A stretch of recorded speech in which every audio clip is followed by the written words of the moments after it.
Imagine waking up one morning and the music you love is illegal.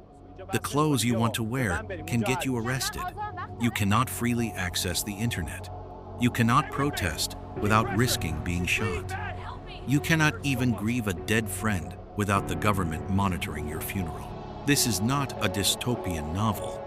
This is Iran, a country with one of the oldest and richest civilizations on earth, a nation of poets, scientists, and philosophers now imprisoned by the very government that claims to represent God on earth.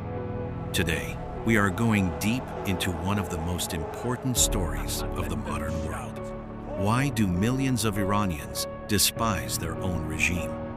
What has the Islamic Republic done, and what has it refused to do that has pushed an entire generation to the edge? And what happened when they finally said, enough? Buckle in. This story has everything: power, religion, oil, assassinations, nuclear weapons, and a generation of young people willing to die for freedom. To understand why Iranians hate their regime, we have to go back to 1979. Before the Islamic Revolution, Iran was ruled by Shah Mohammad Reza Pahlavi, a monarch backed by the United States, who modernized the country but ruled with an iron fist. His secret police, SAVAK, tortured and killed political opponents. Corruption was rampant. Many Iranians were furious. Then came Ayatollah Ruhollah Khomeini, a fiery cleric living in exile who promised something different. He promised justice, independence from Western interference, and an end to tyranny. Millions believed him. In February 1979, the Shah fled, and Khomeini returned to a crowd of millions cheering in the streets. But here is where the trap was set. What Khomeini actually built was not freedom. It was a theocracy, a government ruled by Islamic law as interpreted by one supreme religious leader. And that supreme leader would answer to no one, not the people, not the parliament, only God. Or so he claimed. Within months of the revolution, the same people who helped overthrow the Shah were being jailed, tortured, and executed. The revolution didn't liberate Iran. It traded one dictatorship for another, this one wrapped in religion. The Islamic Republic of Iran is not like a normal authoritarian government. It is a system designed to be impossible to reform from within. At the top sits the supreme leader, first Khomeini, and since 1989, Ali Khamenei, who controls the military, the judiciary, state television, and the most powerful security forces. Below him is a president, but that president is pre-screened by the Guardian Council, a body of 12 men appointed largely by the supreme leader himself. In other words, Iranians vote, but only for candidates the regime has already approved. It is democracy in name only. The Revolutionary Guards, known as the IRGC, are the regime's most powerful military force. But they are not just soldiers. They run massive sections of the Iranian economy, controlling billions of dollars in business, construction, oil, and imports. They have every financial incentive to keep the regime in power, and they are ruthless about doing so. Let's be very specific, because this is where the story becomes deeply personal for millions of Iranians. In the summer of 1988, in one of the most horrifying chapters in Iranian history, the regime secretly executed between 4,000 and 5,000 political prisoners, mostly members of opposition groups, within a matter of weeks. Families were not told. The bodies were buried in mass graves. For years, the government denied it happened. Survivors and human rights organizations have documented this massacre in detail. Khomeini signed the fatwa ordering it. This was not a rumor. This was a government-ordered mass killing of its own citizens. In 1999, student protests at Tehran University were violently crushed. Dormitories were raided at night by regime-backed vigilantes.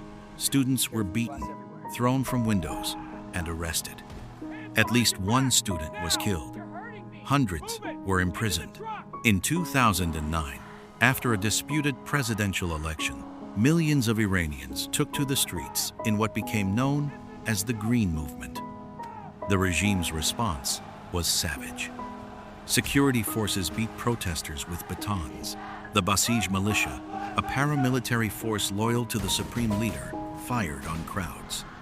A young woman named Neda Aga Sultan was shot in the chest on a street in Tehran. A bystander filmed her dying. That video went around the world. She became the face of a generation's grief.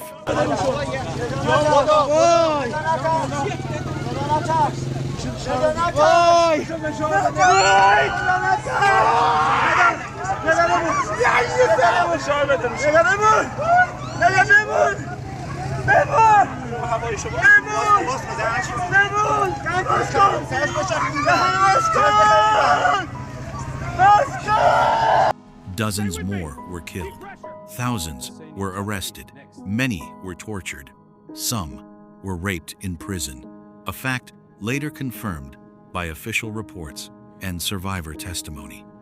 In November 2019, when protests broke out over sudden fuel price hikes, the government tripled fuel prices overnight.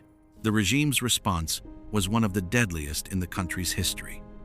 Internet was shut down entirely for days to stop images from spreading. Security forces used live ammunition against crowds.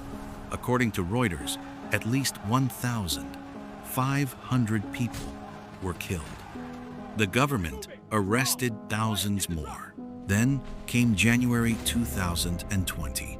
The regime accidentally shot down Ukraine International Airlines Flight 752, killing all 176 people on board, most of them Iranian or Iranian Canadian. The government lied about it for 3 days, denying any involvement, before international pressure forced them to admit the truth.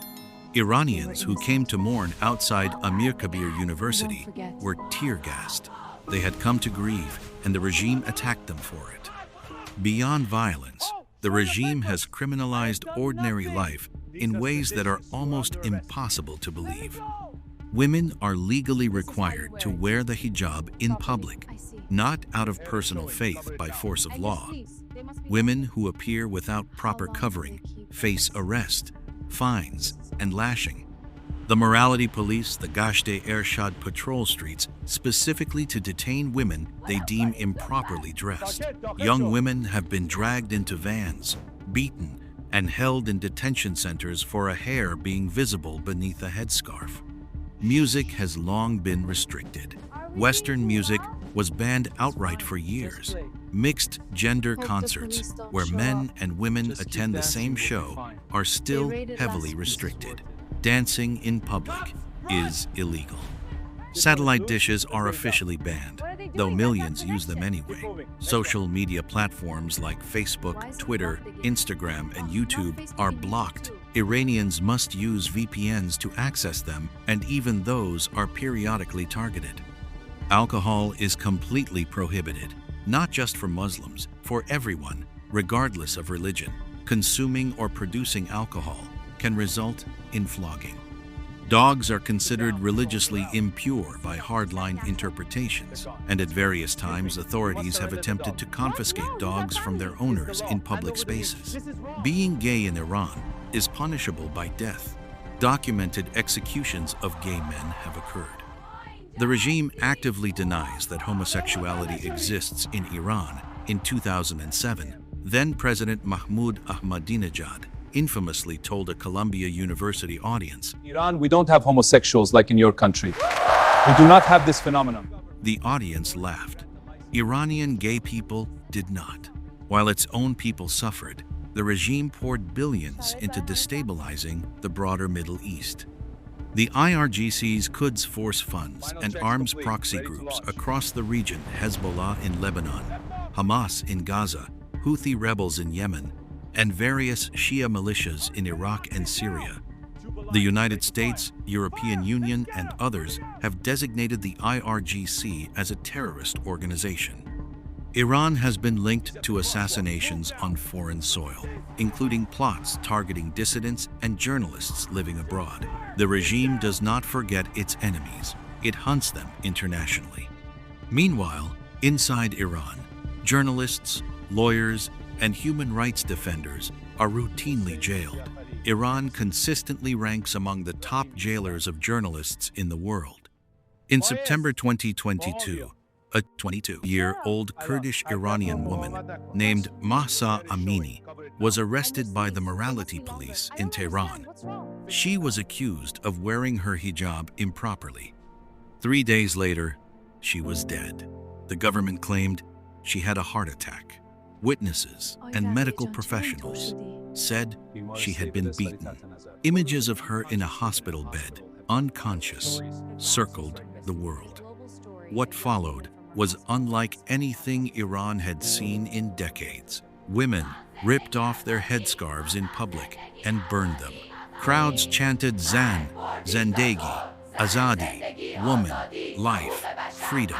Protests erupted in over 150 cities across Iran. For the first time in a long time, the world watched as Iranian women, teenagers, and young men faced down security forces with nothing but their courage. The regime crushed the uprising with familiar brutality. Over 500 protesters were killed, including at least 68 children. More than 19,000 were arrested. Protesters were sentenced to death by hanging for the charge of enmity against God. Several were executed publicly as warnings to others. But something had shifted. The fear that had kept Iranians quiet for decades seemed, for many, to have broken. Young people who had everything to lose stared into cameras and said on the record, with their faces visible, that they were done being afraid. It would be incomplete to tell this story without mentioning the economic disaster the regime has presided over. Iran sits on some of the world's largest oil and natural gas reserves. It should be wealthy. Instead, decades of international sanctions triggered largely by Iran's nuclear weapons program, combined with extraordinary government corruption, have devastated the economy. Inflation has at times exceeded 40 to 50% annually. The Iranian rial has lost more than 99% of its value since 1979. Unemployment among young Iranians is devastatingly high. Brain drain is severe. Educated Iranians leave in enormous numbers, seeking futures they simply cannot build at home.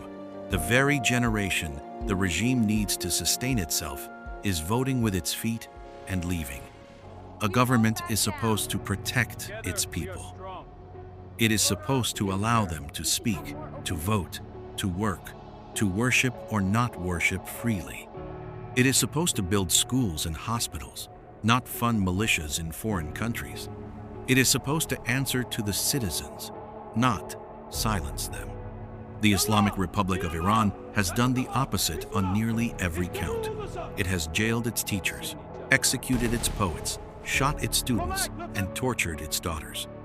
It has stolen the oil wealth that belongs to its people and funneled it into wars and weapons that serve only the regime's survival. And yet, here is the thing that matters most. The Iranian people have never stopped fighting back. From 1979 to 1999 to 2009 to 2019 to 2022, every generation has risen up. Every generation has paid a terrible price, and every generation has passed the torch forward. The women burning their headscarves, the students chanting in the streets, the lawyers filing impossible cases in impossible courts, they are the real Iran. Not the men in turbans who claim to speak for God while silencing everyone who disagrees. History is long. Regimes like this one have always eventually fallen. The only question is when, and whether the world will be paying attention when it happens.